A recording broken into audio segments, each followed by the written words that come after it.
trailers, trailers, runneuses, runners dans ce nouvel épisode du 5 km à l'Ultra Trail. Podcast qui partage des conseils pour que vous puissiez courir et atteindre vos objectifs personnels dans la course à pied. Et cette semaine est donc dédiée aux erreurs que font les débutants, les coureurs peu expérimentés, mais pas que. Vraiment, c'est un sport qui est multifacette, donc les erreurs qu'on fait peut-être au début, on peut les faire au bout d'un certain temps encore si on n'y fait pas attention. Donc c'est pour ça que, spécial débutant, parce que quand on débute, effectivement, on n'a pas toutes ces notions en tête. Quand j'ai commencé, j'avais pas du tout ces notions de repos, d'alimentation, de gestion de course, de vitesse.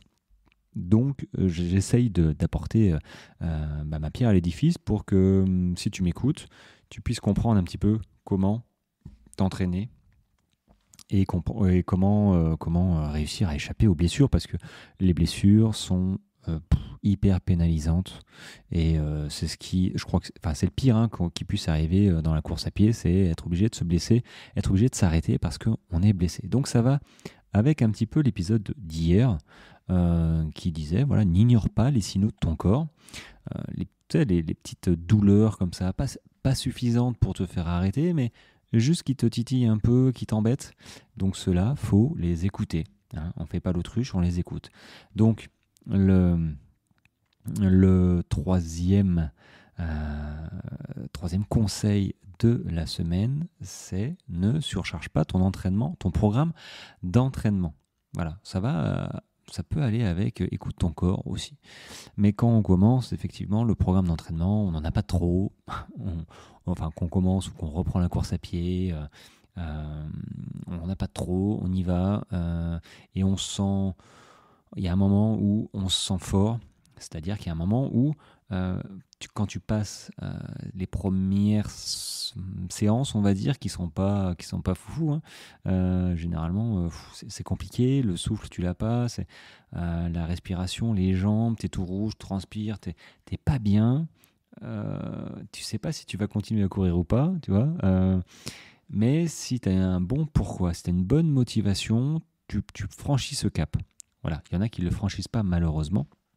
Et là, il faut qu'ils réfléchissent alors pourquoi ils ont commencé ce sport qui n'était pas assez fort.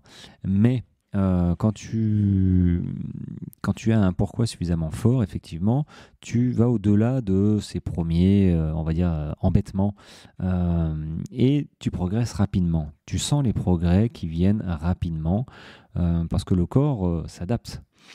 Et du coup, tu te sens un peu mieux parce que tu remarques que les 30 minutes que tu as fait là, finalement, ne sont pas les mêmes qu'il y a 3 semaines parce que tu les fais beaucoup mieux, tu les fais plus rapidement, tu respires mieux, tu arrives à parler, tu es moins rouge, tu prends plus de plaisir, tu vois, ce genre de choses. Donc tu te sens bien et c'est là où le risque arrive, c'est que tu veux peut-être courir plus longtemps, plus souvent, plus vite, tu vois, donc c'est très bien. Il n'y a pas de problème et c'est plutôt une bonne nouvelle. Maintenant, le fait de faire ça, tu vas créer peut-être un déséquilibre. Il faut vraiment y aller avec progressivité. Si tu m'écoutes depuis un petit moment, tu sais que la progressivité, c'est la clé pour on va dire, performer. N'ayons pas peur des mots, c'est performer, c'est avancer à son rythme, mais avancer quand même, parce qu'une fois que tu es blessé, tu es blessé et tu n'avances plus. Donc, progressivité, et aussi gestion de ton volume d'entraînement. Il y a suffisamment de moyens. Ta montre, il y a quoi ? Moi, j'ai Strava aussi. Donc, tout ça, tu peux mesurer ton volume d'entraînement. Tu peux mesurer les progrès que tu fais. Donc, il ne faut pas les ignorer. On est super content de courir plus vite, il n'y a pas de problème, mais il faut absolument on va dire, pas te flageller, mais te retenir, tu vois. Te retenir et t'éduquer sur le fait de il faut pas courir, faut pas que je fasse tout ce que j'ai envie de faire. Moi, au début, j'avais envie de faire des trucs de fou. Bon, si j'avais fait la moitié de ce que je voulais, je me serais blessé beaucoup plus rapidement. Donc l'esprit va toujours, dans ces cas-là, plus vite. On a envie de faire plus de choses. On a envie de courir plus vite, de progresser, de continuer à progresser. Mais comme je l'ai dit en début de semaine, la progression se fait par palier et pas en continu. Sinon, ce serait trop beau. Donc, gérer son plan d'entraînement, son calendrier d'entraînement, c'est quelque chose que tu dois absolument faire. Alors, il y a pas, faut pas se mettre des nœuds au cerveau, hein. Quand je dis ça, c'est tu regardes ton volume d'entraînement, tu regardes à la semaine combien de kilomètres tu fais, et il faut essayer d'augmenter de 10% maximum par semaine. Et c'est pas un truc linéaire, hein. C'est pas 10% chaque semaine, sinon au bout de 10 semaines, tu es à 100% de progression, et il y a un moment où tu vas te blesser parce que tu iras trop vite.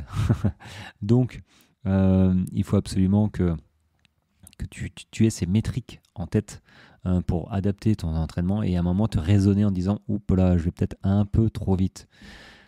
Donc du coup, ça me fait penser, tu vois, j'ai reçu un message privé Instagram ce matin, ça y est, je l'ai récupéré, c'est celui de Mathéo. Alors peut-être que il m'écoute, hein, il écoute les épisodes du podcast, hein, Mathéo du 66, hein, donc il s'est perdu dans les Pyrénées, comme il dit, hein.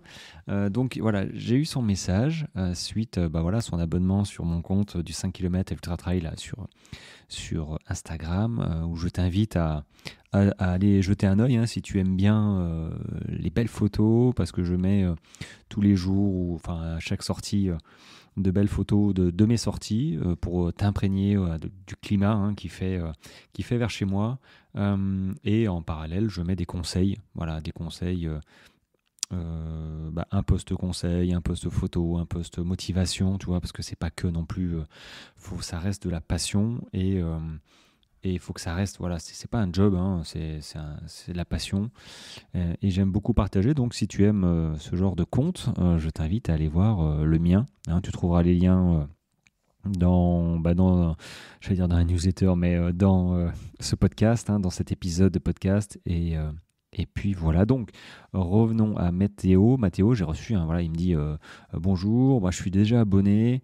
Et puis il me décrit rapidement son parcours, hein. Il a commencé à courir au mois de mai 2023, donc mai, juin, juillet, août, ça fait 10 mois. Non, 10 mois, 9 mois, ouais. À peine 9 mois qu'il a commencé à courir. Il me dit qu'il a quand même réussi à faire 1600 km et 50 000 mètres de dénivelé positif. Ce qui est relativement énorme, hein. 50 000 de D+, et 1006, enfin 1006, bon, ça va, mais c'est un débutant. Et il me dit, je compte bien continuer à progresser et continuer à courir pour un très long moment. Voilà, ça va être une très grosse année de course et il souhaite commencer les ultras cette année, hein.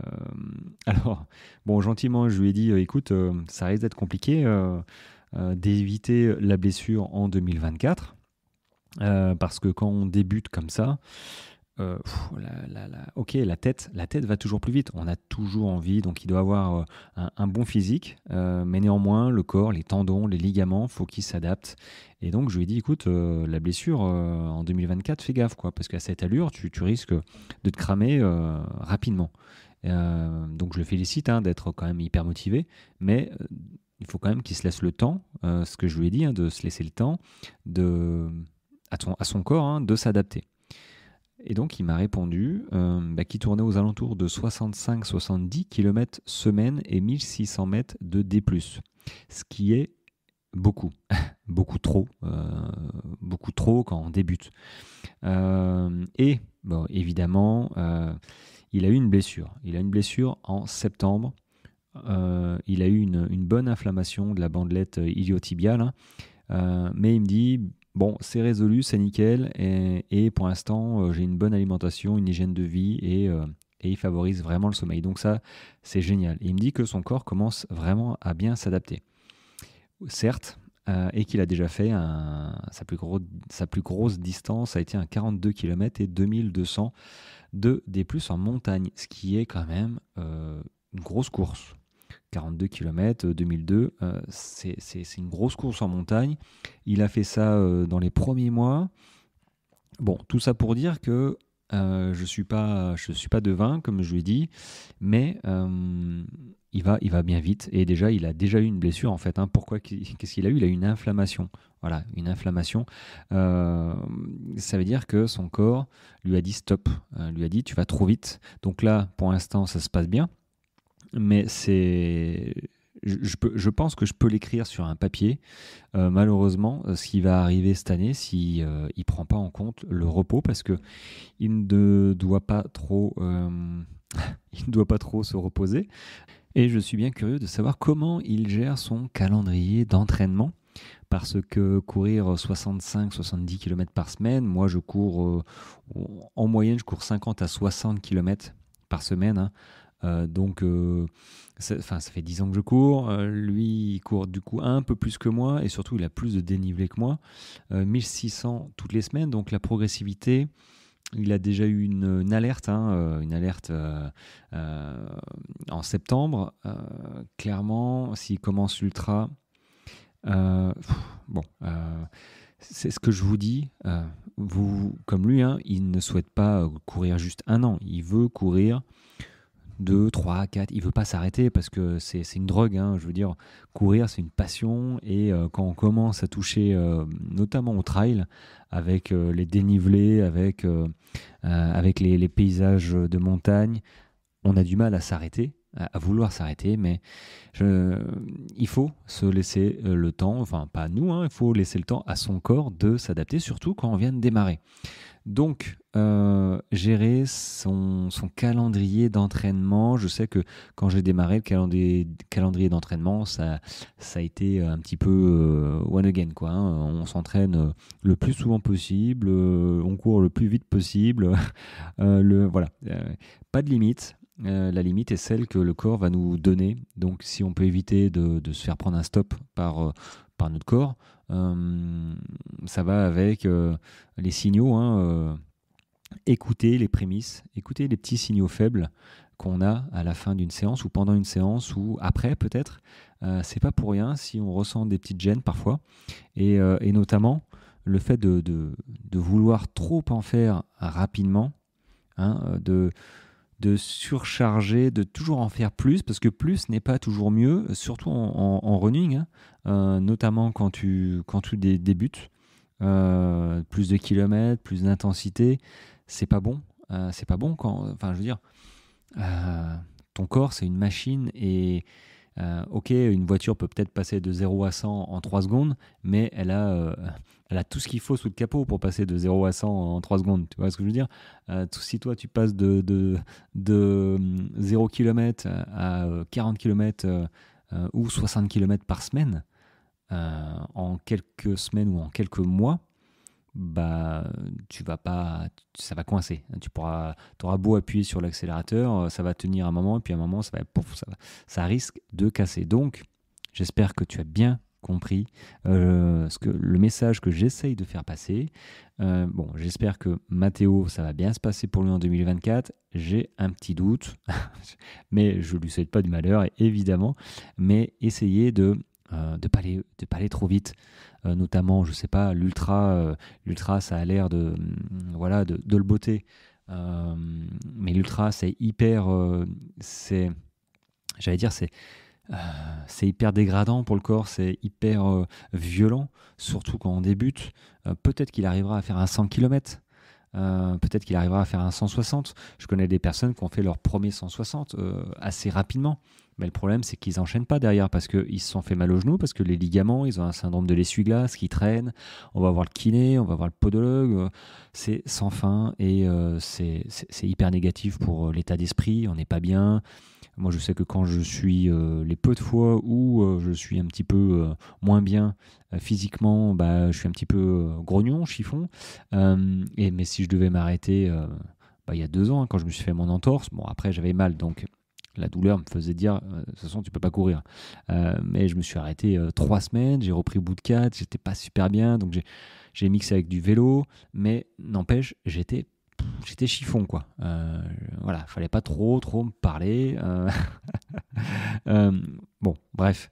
Donc, si on veut éviter de se faire prendre un stop par notre corps, il faut respecter la progressivité. Qui dit progressivité dit on ne surcharge pas son programme d'entraînement. On a tout ce qu'il faut pour mesurer nos progrès, hein, respecter les 10% de progression de semaine en semaine, grosso modo, hein, même si c'est pas linéaire, hein, les progressions, comme j'ai dit, hein, on ne progresse pas tout le temps. Voilà, il faut accepter de stagner, ça fait partie, pas du jeu, ça fait partie de la progression, hein, le fait de stagner, ça permet au corps de s'adapter, et comme les phases de repos, c'est pareil. Donc ne partez pas du principe que courir plus vous fera progresser plus vite. Au contraire, voilà, au contraire, je ne peux pas dire mieux. Et si tu te poses des questions sur comment faire, si tu as besoin d'encadrement, d'accompagnement, sache que c'est ce que je propose aussi, de l'accompagnement pour les personnes qui en ont besoin, voilà, qui ne savent pas vraiment comment s'entraîner et pourtant qui ont un but, un 10 km, un 5, bref, un objectif dans la course à pied. C'est bien pour ça généralement qu'on commence à courir. D'avoir un objectif de course, c'est chouette. Moi, je m'en mets, sinon je cours un peu moins, je suis un peu moins discipliné, un peu moins rigoureux. Mais du coup, voilà, je propose un service d'accompagnement, de coaching vis-à-vis de, voilà, de vous peut-être, hein, de toi, si tu as besoin, si tu te sens que tu as besoin d'encadrement. Et comme je le dis aux autres, hein, à l'issue de l'encadrement, tu seras à même de comprendre comment t'entraîner par la suite, c'est-à-dire trouver des plans d'entraînement et les adapter à toi. C'est pas juste un accompagnement pour dire tiens, je te file voilà tes séances et tu te débrouilles. Non, non. C'est je t'explique tout ce que je te fais, pourquoi tu le fais, comme ça toi après tu pourras adapter et progresser. Et pas subir le reste. Une fois que c'est fini, tu dis tiens, je vais passer à une distance supérieure, mais tu sais pas vraiment comment faire et tu te scratches. Non, non. Tu sauras pourquoi et qu'est-ce qu'il faut, à quoi il faut faire attention. Voilà. Et en dehors de ça, évidemment, on parle de tout, hein, équipement, nutrition, façon de courir, enfin bref. Et les séances sont adaptées suivant tu es malade ou tu n'as pas le temps. On fait ça en direct et par WhatsApp. Donc si tu as besoin de renseignements là-dessus, sur mon accompagnement, tu m'envoies un petit message, je te fais un petit vocal sur WhatsApp ou un message, et pour t'expliquer un petit peu j'allais dire la logistique, hein, de cet abonnement. Et puis voilà. Sur ce, les amis, fin de cette petite capsule, un petit quart d'heure, c'est pas mal comme format. Et on se retrouve demain pour la 4e erreur de débutant, mais pas que de débutant. 4e erreur running. Voilà. Allez, portez-vous bien, bonne journée, bon run et à demain. Ciao, ciao.